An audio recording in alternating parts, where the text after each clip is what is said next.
Howdy, howdy. Today, howdy, howdy. My name is Simon. I am so excited today to talk about a really important topic when it comes to digital marketing and lead generation and digital growth, and that is marketing and sales and connecting the two and closing the gap so that you can connect and close more leads.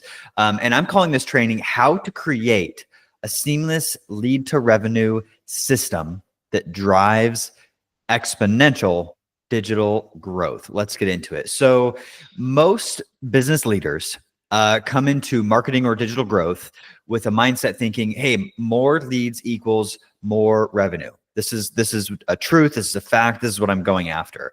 And so how this works is you invest in marketing. So you invest in ads, content, whatever that means, podcast, any sort of marketing. You generate leads. Woohoo! We're starting to see leads. This is great. They're coming through. Traffic on the website's increasing. Followers are increasing. Inquiries are increasing on the website, which is so cool. But the problem is sales stays the same. This doesn't always happen, right? Maybe you have a great system going, but if you're here, it's likely that you maybe don't, and you've experienced this where you're thinking we're doing all the right things, but the sales are not increasing like we want them to. Just like this is how it feels, right? Like, what? Wait, what happened? We're spending gobs of money on marketing. We have a sales team that's been selling for a long time. What is going on? Why are we not getting sales? And sales on the sales team, they feel like this. They feel like we're getting leads, but like we're chasing customers. We're not just taking orders, right? And obviously for everyone, taking orders is way better than chasing customers. Customers maybe seem unready. Leads are coming in, remember, but customers are unready. And then they're just, sales teams having to follow up and follow up and follow up. And it just feels like pestering. And the logical conclusion as a leader you might come to, and maybe your sales managers come to, and that you're having these conversations with the marketing team is like, hey, we think leads aren't converting because they're low quality. This is the conclusion. They must be low quality. Or maybe they're just tire kickers, which is maybe kind of another way to say low quality, but maybe it just means like the people you're sending aren't really qualified, right? Maybe they're highly quality, maybe they're real people in our target market, but maybe they're not ready, or maybe our marketing efforts are literally just a waste. You suck. The marketing team sucks. The ads suck. The content sucks, whatever it is. Our marketing efforts are wasted. And this really gets down to the core challenge, which is marketing teams exist to drive awareness and interest, right? Sales teams are there to close deals, but nobody develops leads. So we end up with this gap. This is the classic gap. Almost every company that is growing digitally runs into this at some point. This is the marketing and sales gap. Marketing on one side functioning, you have sales on one side functioning, but they are not connected, right? And so this thought that, oh, more leads equals more revenue, you realize it's a lie. This isn't true. And the fact is that it's not true. More leads does not equal more revenue. I'm sorry to say, but this is the truth. So we have to come to this realization and realize this isn't true. What is true is that developed leads equal more revenue. And so the answer here, what do we do about this? It's really not for marketing and sales to get easier. It's for marketing and sales to get better. Let's fix it. What I'm going to bring today, I am all in with you. And I want you to know that I am all in to solve this problem with you. I'm all in to give you everything I got today, everything I know, everything I've seen, all the ideas I have. And I am going to come in with no pitches and no fluff. I'm going to just train and give straight answers and clarity. That said, I at the end, I do give you a next step if you do want to work with me or you want help. But this is here. My goal, what you should expect, is to walk away from this with answers and clarity, regardless of if you work with me or not, even though I hope you do, but whatever. Okay. Second thing is I'll walk through the biggest challenges you'll face with digital growth, especially this gap that we're facing right now, which is between marketing and sales. What are the biggest challenges you're probably facing and feeling And how do we close those? I'm going to answer pressing questions. I've got a list of questions from our clients, from experience, questions I've asked myself. We're going to tackle those top ones. And I'm also just going to help you walk away knowing your best step. I've got a reflection exercise at the end. I've got some great questions, and I've got some great options for you. So through this content and through this conversation, you can walk away from this next, whatever it is, 45 minutes, hour. And you can feel like and know with confidence that you have more clarity than when you walked in. A little bit about me. If you've never met me before, if you've never heard of me before, that's totally fine. I want to just give you a quick introduction. My name is Simon Villeneuve. I'm the founder and CEO of Structure. We're a digital agency that we kind of intersect the gap between digital marketing, IT, and consulting, business consulting, and drive digital growth and digital transformation. So I've been in this for 15 plus years. This has been my corner of the market, and where I have led and excelled and innovated and ideated for years. And I've done that in a number of different ways: SaaS content marketing, creative agency, content team, online course company, so e-commerce and content, and then this our consulting firm today, Structure. And I've gone through that process, really starting in at the base of content marketing. The first thing I ever did was start a blog. And it's funny because content still drives growth today, but I'm using it in way bigger ways than I ever thought, and have used it to drive SaaS agencies, e-commerce, and right now I'm really helping scale a majority of under-tech companies across industries like private equity, manufacturing, transportation, generating hundreds of millions of dollars for our clients. And so we found that our systems, our processes, our methods for digital growth work really across any industry. There's not one I haven't seen it be valuable for. However, especially those that are coming from under-tech or more blue collar backgrounds, tend to see the biggest jump in growth by adopting digital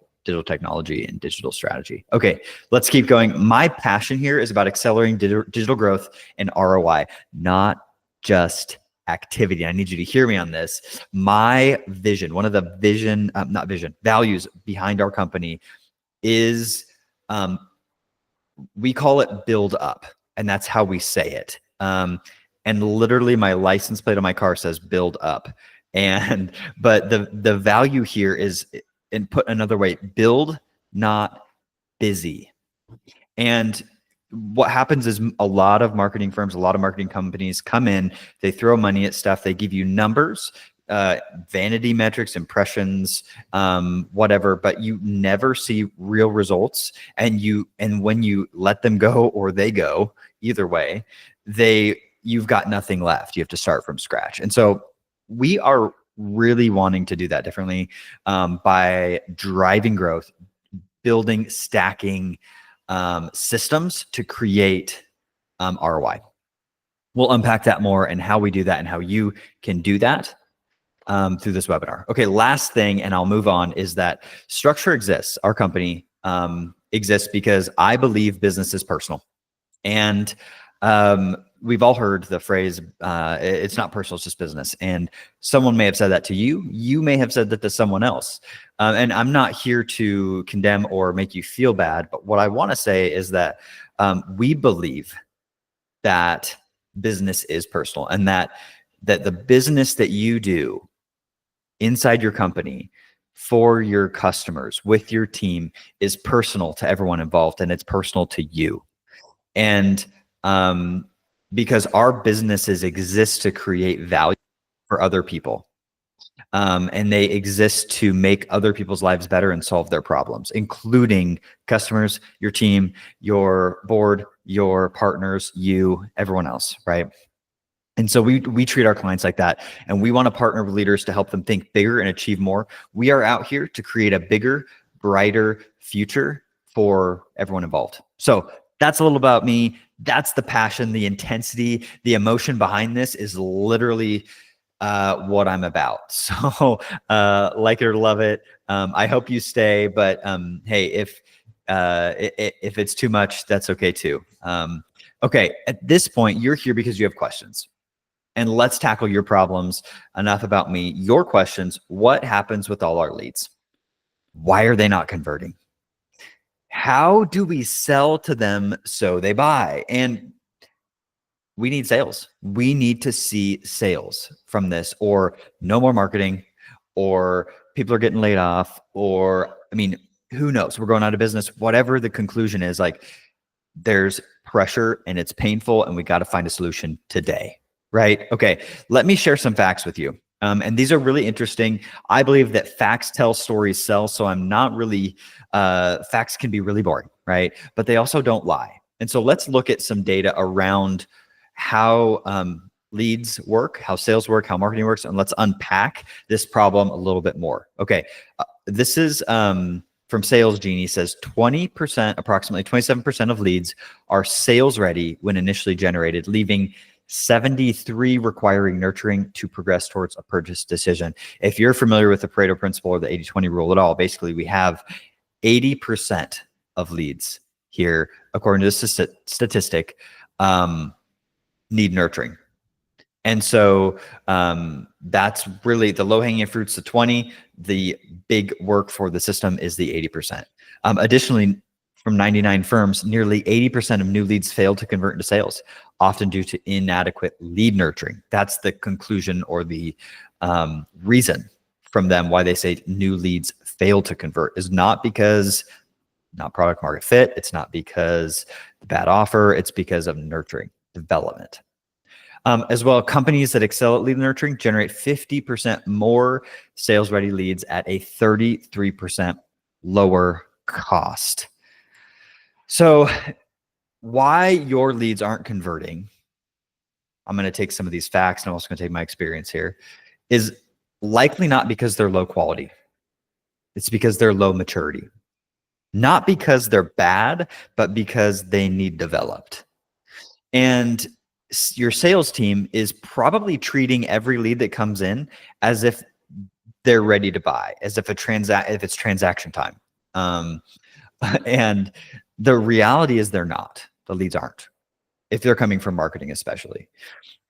And additionally, you may and likely, if you're like many, there is not really a structured or intentional lead nurturing process in place on the marketing side or the sales side. We have a gap still. That gap is there. So what I want to do is I want to give you some solutions. I want to give you some ideas. I want to help you fix this. Let's dive into those. And I'm going to start with what I'm going to call the $100 million mindset. And these are, it starts with a question, and then I have 3 mindset shifts that I want you to see before we dive into the tactics, because they're going to pave the way for how to think about this process and how to solve this.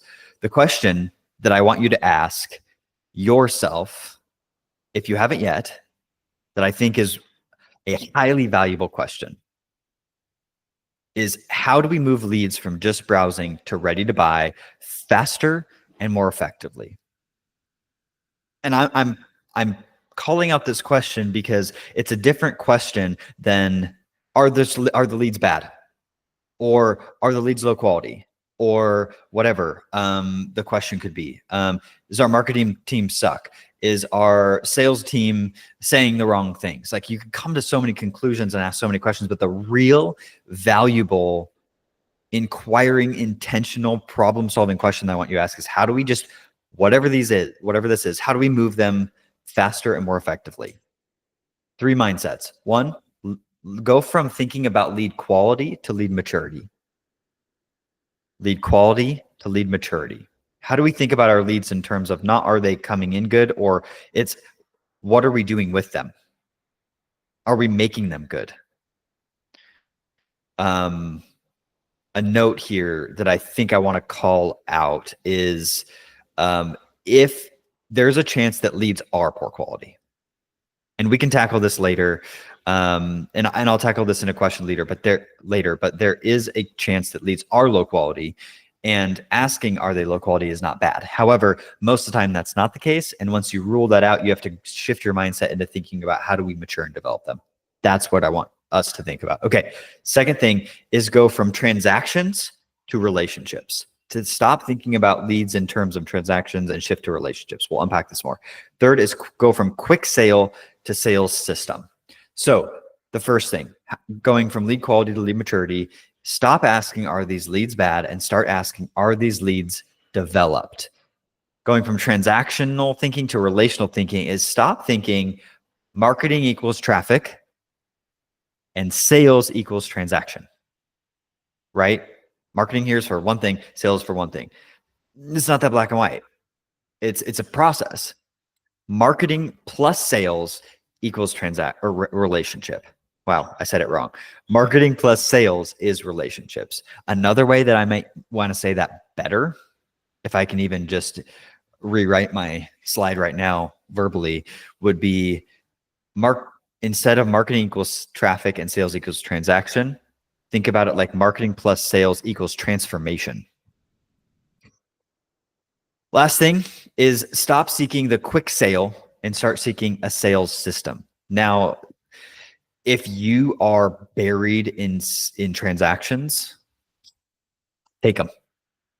But if you're here wondering, how do we connect this marketing and sales problem? It's because you have a sales problem. And you're trying to figure out, how do we solve the sales problem? Because we don't have enough quick sales anymore. And what do we do now that sales aren't just landing in our lap? And so when we get to that point, you have to start asking different questions, start thinking in different ways. And so what I'm encouraging you to go, okay, quick sales are great. That was a thing. But if that's not the thing, if you're needing sales, how do we build a sales system?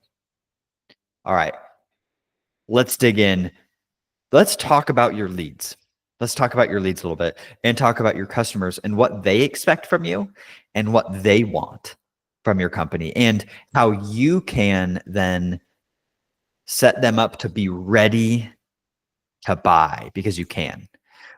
So when leads come in from marketing, the question is, what are those leads doing? They come in, they have engaged with your brand in some way, right? If you have their information, they've filled out a form, or they've signed up for a call, or maybe a demo, or what have they done? Maybe downloaded a resource or ordered a sample. There's a lot of ways, and some of those are marketing qualified and sales qualified actions. But either way, let's kind of play in the marketing qualified space. What are they doing in any of these processes? They're poking or playing around. Yeah, they're poking or playing around. And that might be stupid. It seems like a waste of time, but really that's what they're doing. They're testing you. They want to know, does this company, if I download the resource, do I get a resource?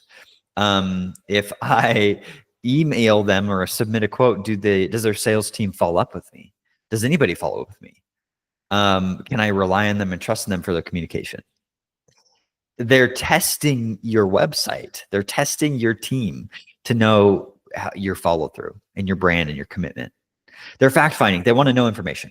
What's true? What exists? How does that compare to this? Does your product better? Is your product cheaper? Is your product more valuable? Is your product have different colors? They're fact finding.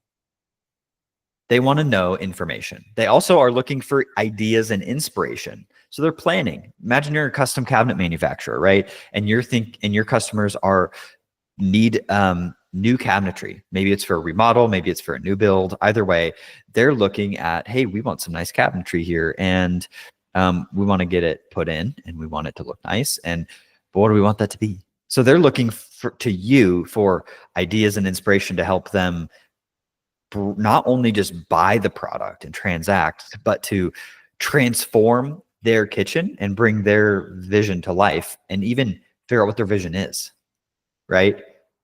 So that's part of this process. Also planning and budgeting. They're looking at it going, what are the costs? How does this compare to this? Can we afford this? Can we not afford this? Lots of questions. All right. What they're doing, if we get down to it, is shopping. They are shopping. And all of these steps here are a shopping process. And so to get more specific, I'm going to share with you the model and the journey that they go through in different steps of that shopping. It's the buyer journey or the shopping process, if we want to use plain language. And this model is called the AIDA model, AIDA. It's an acronym, not an acronym. Yes, an acronym. And I share it because it's easy to remember. And there are, a million ways to break down the customer journey. However, this is a basic common way that a lot of people do it. A lot of people are familiar with, and it's easy to walk through. So let's do this. It goes from attention. Your customer goes from attention, knowing about you or being aware of the existence of your product or service, to interest, which is becoming interested in learning more. And each of these steps along this phase, there's an action that they take. Desire is the third one. They develop a hankering or an interest or a preference or they want what you have. And lastly, action, they actually purchase or form an intent to purchase, begin a trial, they make a step towards a purchase. And so what this can look like practically is starting in the attention bucket is a customer or prospect becomes aware of you through Google ads, Facebook ads, a brochure, a billboard, a blog post, so many ways, right? Word of mouth, referrals, any of that stuff. Interest. This is when they become interested in learning more. So they don't just hear about you, but they actually seek out information. They go to your website and they check it out. They download a planning guide, or they submit like maybe a quote or a call with a team member, maybe a design team member, or maybe they're reading your blog posts, right? That's all kind of interest stuff. Once they have, they realize like, okay, I actually would like this versus something else. I don't just want to go to Home Depot and buy the mulch there in the bags. I actually want to go to this local shop and buy their mulch and have them deliver it. I desire what they have. Then they're looking at pricing. They're looking at options. They're looking at colors. They're looking at different types. They're actually digging in at a deeper level on the product. And they might even order samples at this point, and that would be a common action. Or they might come out to visit and see the product if they are considering buying it. They have a desire. They want to purchase it. Last is action. And that's where they make the call. They call your team. They really request that quote. Or they come in and they buy. And so that's the journey that customers go through. And this is what we expect versus how this goes, right? And I think this is a really important slide because that journey looks so clean and clear, and the steps make so much sense when you walk through it. And on the left is what our expectation is as business leaders. Boom, boom, boom, boom, very linear. They'll go top to bottom. That might happen within 2 to 3 days. Boom, they'll buy because we're just amazing. Well, what really happens is on the right. Is they start and then they do the wrong action that confuses you, confuses them. And they have to backtrack, and then they just like dip off for a while. They get lost. They leave the internet tab open on their browser for a week, and then they come back to it. And oh, I forgot. I just, and then they kind of go in circles with you, with themselves, and the shopping process is messy. And so this can be really confusing for a marketing and sales team. And it's really important that the nurturing process and the process that you're using to take someone through this funnel, they're going to take their own process, but you should not confuse them further. Your opportunity is, how do we constantly know where they're at in this process and share the next step with them so it's clear to them, and they'll move faster if they know what the next step is and they have confidence in that step. Does that make sense? So the more intentional and structured and measured your process is on the back end, your systems are on the back end, the faster and quicker and cleaner they will go through the shopping process, because they always know what to do next, because you always know what to tell them to do next. All right, let's keep going. Facts don't lie. I've got some more facts for you. We'll breeze through these real quick. The average high ticket B2C sales cycle typically spans 4 to 6 months for new customers. Software, this can be 90 days, manufacturing 130 days, financial services 98 days. I mean, these are just out there. It doesn't mean they're 100% right, but it gives you a framework, right? Don't expect customers to buy from you if they're new through this, an ad or something else within a week. It might take months, and I'm not going to lie, it might take years. And so the question to ask yourself is, if it takes years and those customers are still valuable, how can we sustainably manage that for years and close customers during that time? All right. Okay, let's keep going. I don't want to lose you with my rants. So just hang on here. Okay. Warm inbound leads typically require 5 to 12 touch points to convert. Oftentimes we will set up initial like MVP, minimum viable product sequences with our customers that are 6 to 8 touch points. That's pretty common. However, that's kind of a baseline. Cold prospects, people coming in right away, early, cold, learning about you in the awareness stage, it's not actually that uncommon to need 20 to 50 touch points before a sale is achieved. So, and a quick story, I'll share. This is a personal story. I was looking at, last year, I was looking at buying a fitness program. And this was a high ticket fitness program. And I don't remember how much it was. It was for a year, and it was maybe like $5,000 on the internet. And basically what this turned out is, as I reached out, I got some information, they asked me some questions, and then I ghosted them, right? And so that took like a week of conversation. Then I left them for like a month, right? And then they kept following up all the time. And then eventually they sent me like a YouTube video, and I watched it and checked it out. And I was like, hey, this is cool. Okay, I think I might be interested again. So then I started conversing. We kind of started over. They re-asked me some questions, and I followed it through over the next week and got to where we were down to action pricing. I had the price, I had the pitch, I had the opportunity, and I ghosted. I let it sit. I need to think about it. I was like, man, that was maybe more than I expected. Not sure if I'm ready for it. The requirements were actually pretty intense. I don't know if I had the time commitment. Anyway, you can apply this to your business, but I then ghosted, and they kept following up. They have probably followed up between 20 and 50 times. And you know what? It's been 9 months, 6 months, 9 months, and I haven't bought. And the funny thing about this, though, this is the part of the story, is I actually still want to buy. I actually still want the fitness program. And I'm still planning to do the fitness program.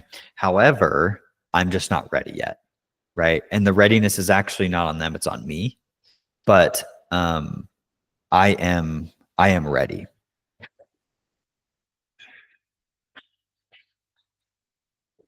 All right, here we go. I think that I might have, let's see, I've had a technical issue. So let me double check. All right, we're on. Okay, back to it. I am the one that is the thing holding it up right now, but they're waiting. And you know what? I am going to buy that program. I'm pretty sure. It's just a matter of time. So if you were on the other side, these customers are taking forever, so many touch points. Yes. But you know what? You don't know what's in their mind. They might be saying, I want these cabinets. I'm just waiting for the right time. So there's a lot of things in life that are about timing. And if you stick with them and you can do it in a very cost-effective way, you might be the one to close the sale, not your competitors, because you fought for it, you nurtured it, you developed it, and you had a system to develop it that didn't cost you an arm and a leg. Okay, soapbox, let's continue. The opportunity here. Here's your opportunity as a leader for your company. How do you make the sales process, marketing sales process, better? Let's look at this. The opportunity is that most new leads are low maturity.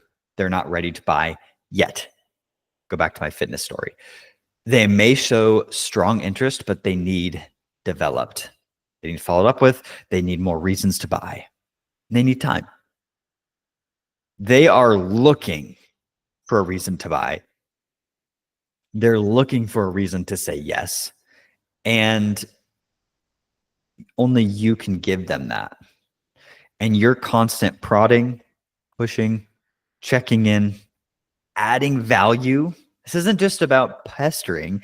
This is about pushing. This is about helping them get what they want. This is about giving them value in terms of content, offers, things like that, that only you can give them. And without your help, they might not say yes. Okay. So it's framing how to think of it. Okay. Let's look tactically. That's a lot of theory. I think it's important to have that understanding and mindset as you go into this, because the tactics won't land the same if you're not thinking with a $100 million mindset. Let's get tactical. Our fix. You need a flywheel. You need a flywheel for your marketing and sales engine. Now, let me explain this. On the left, you have a well. On the right, you have a well, but there's a key difference. On the left is manually pumped once a time, ad hoc. This is send an email, make a phone call. I mean, this is the pestering. On the right, you have a flywheel. This is an automation. This is a process. It's intentional. And the thing about the right side that you'll notice is the flow doesn't stop. The water flow doesn't stop. Also, the wheel keeps spinning. And also, the output is more. Okay, so here's the thing about a flywheel. I know this is a concept. We're going to get real practical on how this works.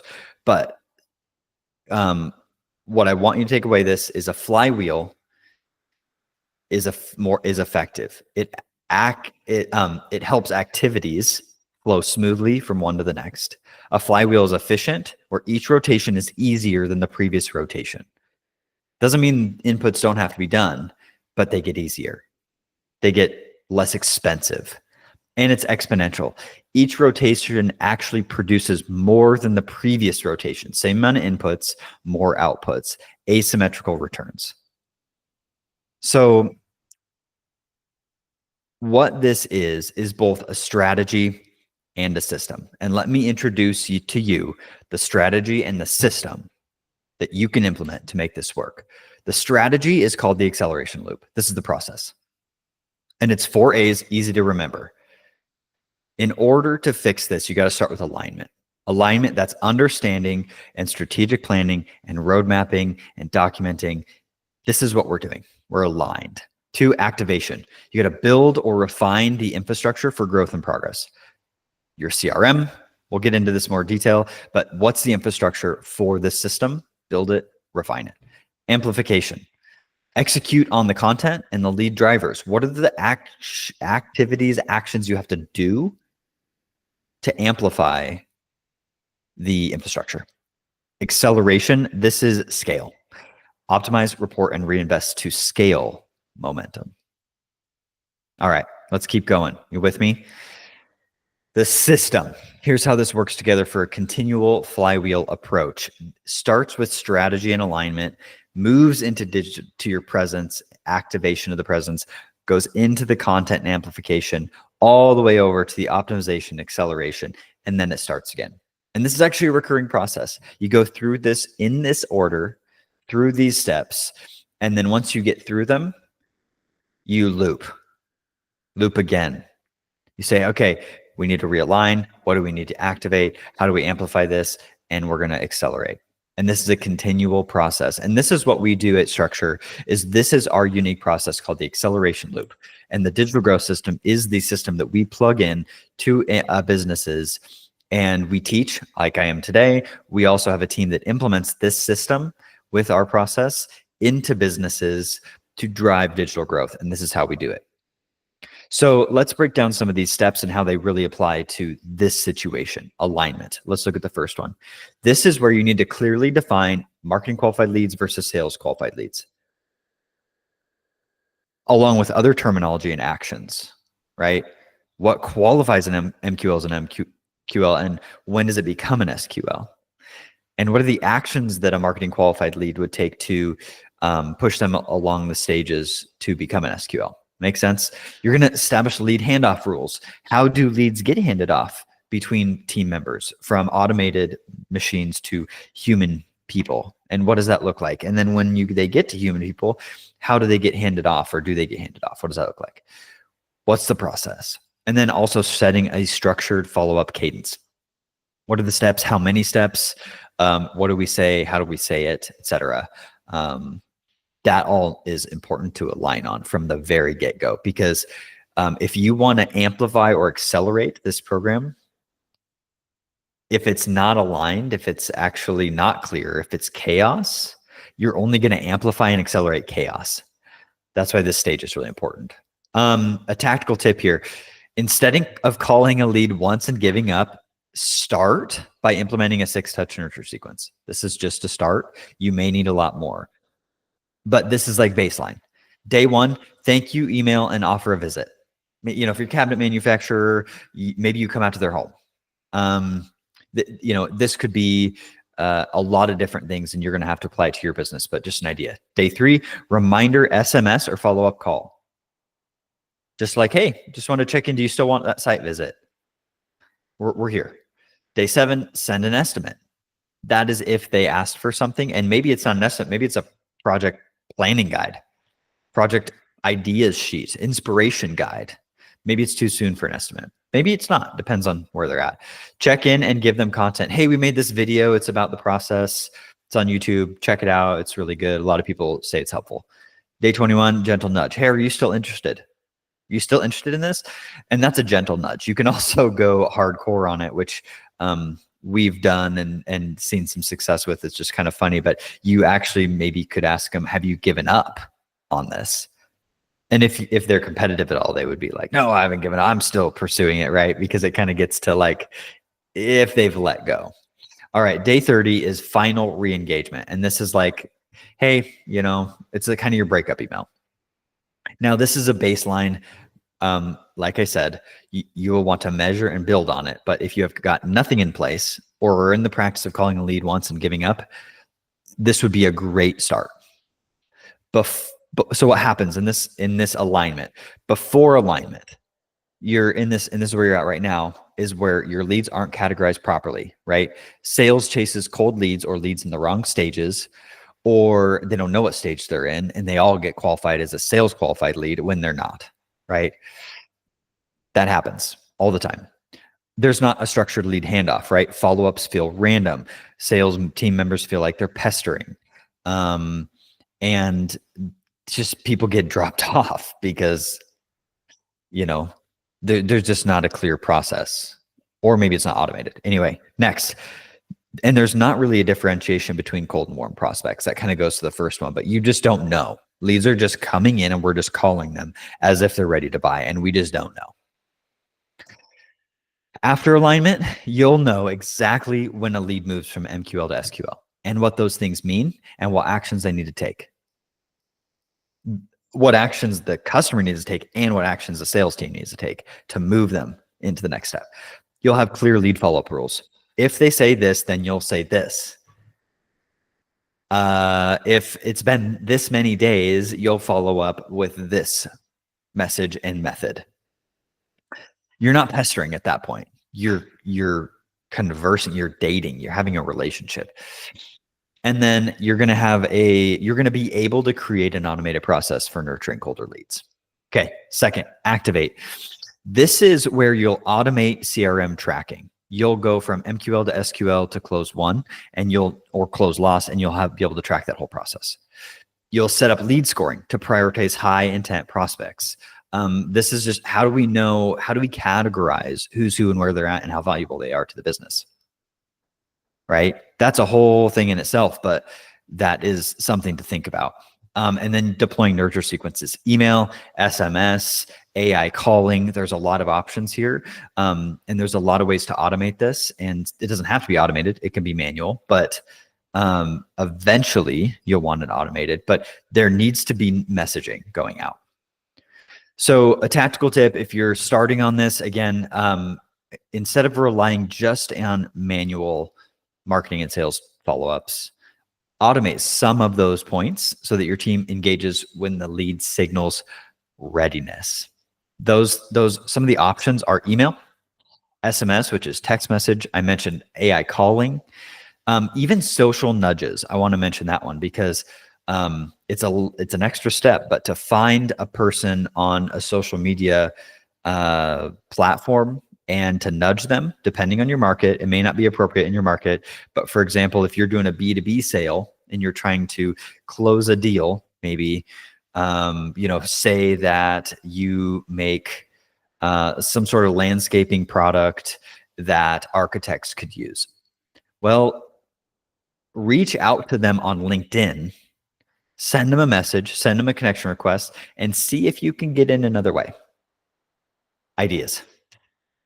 Before you go through this, sales just spends too much time following up with unready leads. It's expensive. After, you'll use automation to deliver intentional touch points that warm leads for a sale. Okay, let's talk about acceleration. In acceleration, and we're skipping amplification in this step. We're going to jump right to acceleration because because it's most applicable. So we're going to jump to it. Bear with me.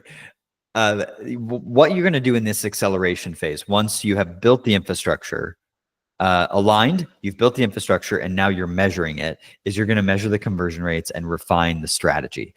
You're going to improve CRM tracking of meaningful sales interactions, and you're going to train your sales team to nurture the leads effectively.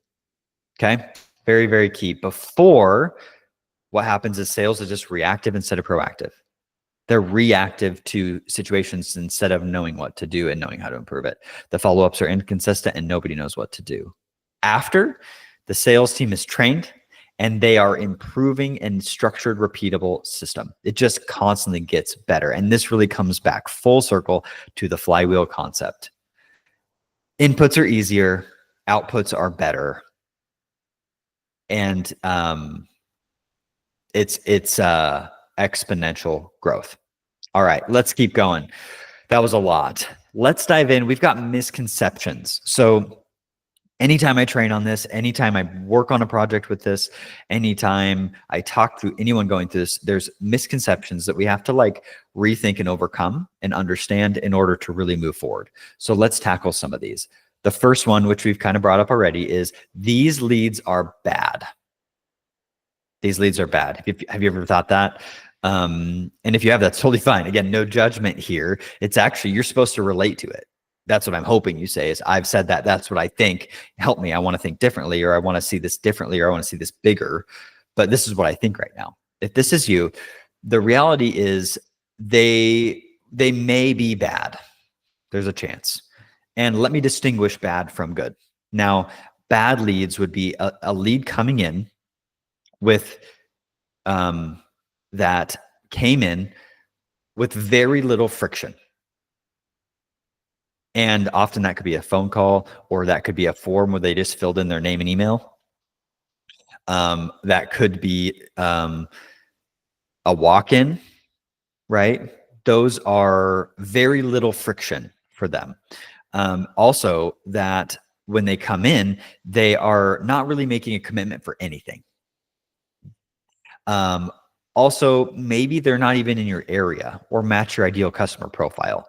Now, if any of those are true, very low friction entry, don't match your customer profile, those are, and no commitment at all, likely those leads are bad. However, if that lead is coming through a Facebook ad within 20 miles of your store, and they downloaded a resource that is a direct supporting document, PDF experience, whether it's inspirational or helpful, like a planning guide or something, if they download that and it's basically on the way to a sale, if they go through those hoops, they're not bad. There's clear intent. They are fit your ICP, and They had to go through some friction to get there, right? So there's a difference. So that's how to qualify good from bad. Now, the other thing to think, once you've realized, okay, or come to the conclusion they are actually good or they're not bad, then what do you think? Well, the truth is they're really just early in their journey and need nurturing.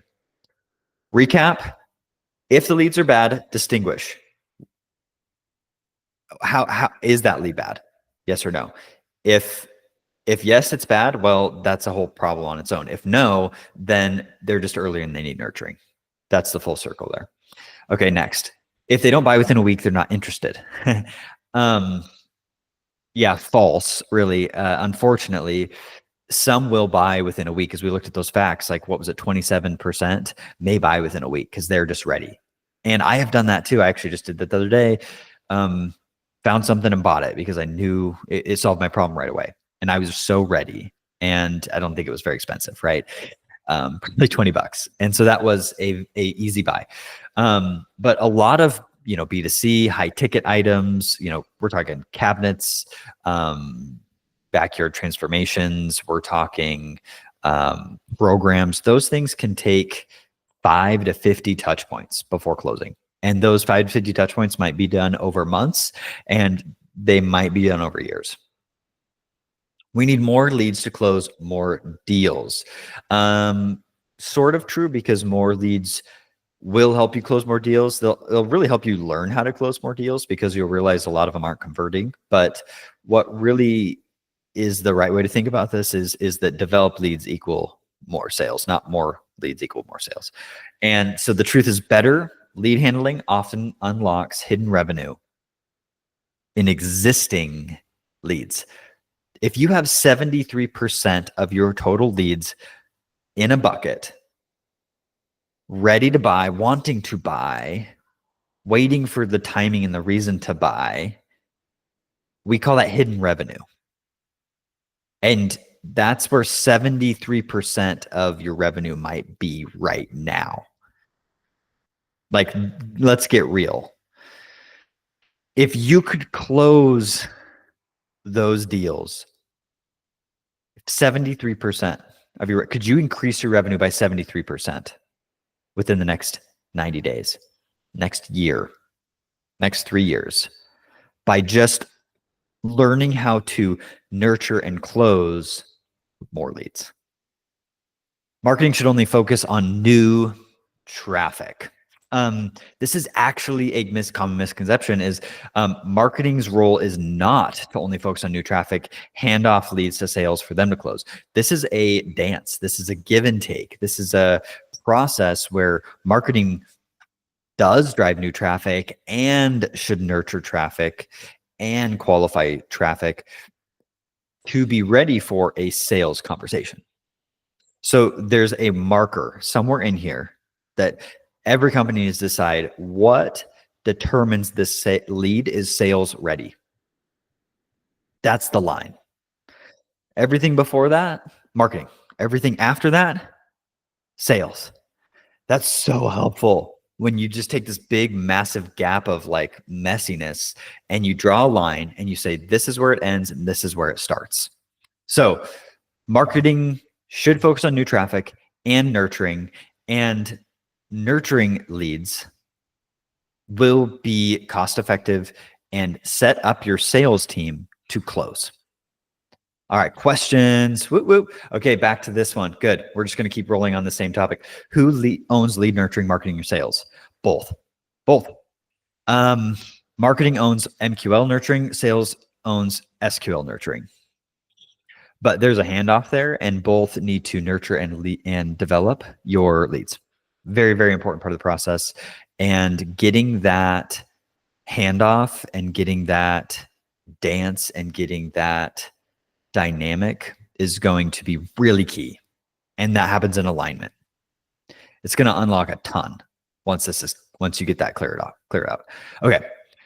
Oh, good one. What if my marketing or sales team resists change? Yes, I love this. I mean, reality, if you've got sales guys, they're growers, they are hunters, they want to sell, right? And they're probably willing to bend over backwards to get a sale. And so change is not as resistant with them probably as some other teams, like maybe technology teams or development or more analytical or linear people or thinkers might resist change more. However, this is a really important question because along this process, you could make a bunch of decisions, spell everything out to a T, and just drop it on your sales team. Here's the new way. Good luck. I hope it's going to go well. You guys are going to crush it. Boom. Like hype them up. Yeah. And they feel good. But then they're like, this is a whole new system. Everything's different. And I don't know if it works. I'm trusting it does. But I'm just going to do what you say, I guess. And we'll see. Right. and that's probably what's going to happen. And so what you really want to do is you want to bring them along. You want to create ownership for them. And you want to align them from the very beginning about results that they care about, which is close deals with less effort, and just make that your rallying cry. Literally go into your meeting and say, here's what we're going to do. I'm going to help you close deals with less effort. And they're all going to go, yeah, whoa, let's do it. And they're all going to be on board with that. Right. So that's your rallying cry. I mean, I've even just given it to you, go do that. Right. And start with that conversation. And then ask questions. Where are the barriers? Where are the hangups? Where are people dropping off? How do you feel? And dig in. Make a plan. Present it to them. Get their feedback. How does this land with you? How does it make you feel? Do you think you'll be able to sell more? Does this sound like less effort? Does it sound like more effort? Right? So many great questions. But bring them along. That's the key. Yvon Chouinard, the founder of Patagonia, said it has a great quote. I'm just going to drop real quick, which is, a company needs to constantly stress itself in order to grow. So don't be afraid to change things. Just bring them along with that change. We already have a CRM, but nothing seems to improve. What do we do? Yes, okay. It's a common thing to use technology to solve problems that don't exist. Technology solves problems. Technology is awesome. Makes things faster, more efficient, and automated. But that doesn't mean it's solving the problems you're facing. It could be just making them worse. So the key here is just technology isn't enough. Processes, training, and accountability behind that technology and the backbones to that are really the key to making that work. I can't say that more ardently. Is your CRM, your tool, your technology should amplify or improve the process that already exists, which is often why I recommend that sales or marketing teams just start manually and then start to automate and build technology on top of a manual process. It sucks. It's not scale right away, but what it does is it allows you to refine a process before amplifying it and just making a mess. How long does this process take? Okay, the process should not take that long, honestly, and you could be a massive company, it shouldn't take that long.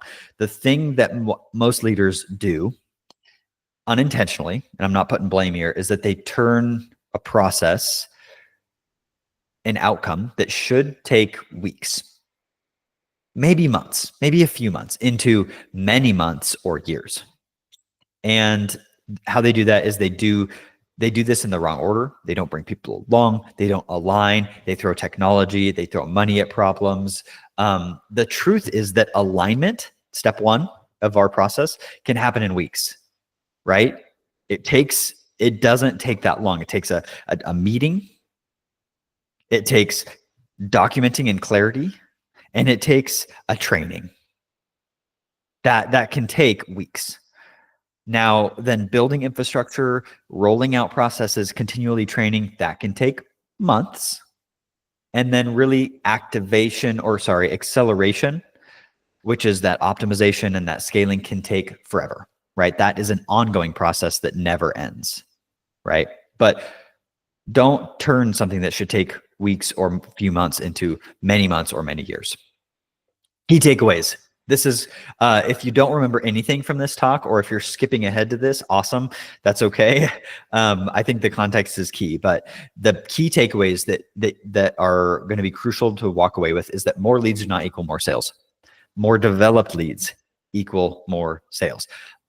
Second, align to accelerate. Coordinated strategies are way better than scattered tactics. Ad hoc throwing solutions at problems just never works. It's expensive. It's the wrong order. And, honestly, everything is created in the wrong order. But just like your customers are going to buy quicker if you take them through a process, your sales team is going to sell more if you take them through a process. Align to accelerate. Chaos is costly. Trust the process and profit from it. Same thing I just said, just the other side of it is like, you're sitting here because what you're doing is expensive and not working. So you need a process, you need a system, and follow that, and it'll work. It'll work, and you'll break through. Let's reflect. So the thing is that most companies that wait to take action and to fix this or to move forward and take that first step lose another year stuck trying to figure things out. And I don't want you to be there. So let's reflect. Take a piece of paper. You can press pause if you want. 3 columns. What are the dangers, opportunities, and strengths that you see today with your system? Dangers. What are the dangers? What are we up against, and where could we fail? What are the opportunities? Where are the things that maybe low-hanging fruit or maybe long-term that you see? If we did these, we could make some real progress. And then what are the strengths that you have? Do you have awesome marketing team? Do you have an awesome sales team? Do you have some key processes? Do you have a great CRM? Do you have years of data? Whatever it is, what are the strengths that we can leverage to get rolling? Then, if you move forward and take action, what could success look like in 90 days? What would things look like in 90 days, 1 quarter? Where would you be if you started this process today? If you started realigning? And if you don't, what would happen? Where would you be? Would you be in the same spot? Would you be in a worse spot? And what would that look like? It's important to reflect and write these down. So the next step here is option 1 is you can just stay where you're at, keep guessing why leads don't close, keep wasting ad spend, keep watching competitors outgrow you. Or you can join me for a digital strategy workshop. Here's my offer. Here's how I can help beyond all the value I already gave you today. Now, this is really a fun thing, and I want to tell you about it because I am excited about it. This is a 1.5 day in-person workshop in Scottsdale, Arizona, where we live and work. And this is something you can bring your team to. The workshop is $15,000, and we do open 2 spots every month. So would love to have you come. This is really the first step as a part of your digital growth system. As I mentioned, we come, our team, and we basically bolt on a system to help you grow that's tailored to your exact needs and goals and follows our acceleration loop. Now, we will break this all down with you later, and you probably have a million questions. I'm not going to bury you right now, but you do not have to hire our team for full implementation. You can take this workshop, grow, learn, run with it on your own. But if you do hire us for implementation, this $15,000 is just a forward credit. The full amount goes towards your implementation work. We just roll it forward. And lastly, we guarantee. I believe in this so much that, and I've seen it work so much, this process and this workshop, that we guarantee results. 10x ROI or your money back. So we implement it, you implement it. Either way, if it doesn't work, we actually will give you this money back. So you can see this fun picture, might have caught your eye from the beginning. This is with client John and Rebecca and me. And this was a recent workshop we did. We hiked Piestewa Peak in the morning. We often do some really fun stuff as a part of the workshop. And I'll show you pictures in a second. But before I do, if you're interested in this, the URL is wearestructure.com/start. And it will take you to a page where you can sign up for a call with our team where we make sure you're the right fit, that this will for sure guaranteed help you, and that we can really crush for you. And if not, we'll point you in the right direction. But we don't want to take on opportunities that we're not really going to kill it at. And we really want to help you, and we want you to see big results. What comes out of, what do you get from the workshop really quick, is you see a bigger, brighter vision of the future and what's possible. I mentioned that at the start. I'm literally here to give you a bigger, brighter vision of the future. And I love that. It's such a fun process. We're going to map out exactly how to accomplish your business goals with your digital strategy. We call this a 10-3-1. We actually look 10 years into the future and say, what's the big vision? We map out 3-year mission. That's an economic mission that we are going to achieve X amount of dollars in revenue or profit in this much time. And then the 1 is the 1-year goals. And what are the 1-year goals that we have to achieve in order to work towards that mission? Full strategic plan, really fun. And yeah, you get a clear actionable plan, saving you years of trial and error. So we take that 10-3-1 and we break it down into a digital growth system and a digital strategy of the actual tactics and strategies needed to implement to hit those goals. And then you literally walk out just knowing what you need to do, or knowing your business better than you have and what it will take to succeed. It will all be clear. I want to share this picture before I wrap up. This is just some fun pictures of me with different groups, our teams, our clients that we've done workshops with. We've done wine tours. We've done branding sessions. We've had great Italian dinners. We've hiked peaks. We always summit some sort of peak, which is really fun. And so I just want you to invite you to come and transform your business with us, to grow, to see things in new ways, and to get a path forward. So when you go to wearestructured.com/start, you will land right on this page. Click that schedule a free session button. You'll just fill out a form, schedule a call. It'll just be a couple steps, but you do that and you'll get on with our team and we will take care of you. So thank you for joining this training. I hope it's super helpful. I hope you can take away some really valuable, tactical, nuts and bolts, practical stuff from this, and that you can grow. And if it works out, I would love to see you in a workshop soon. Thanks so much for your time. Best.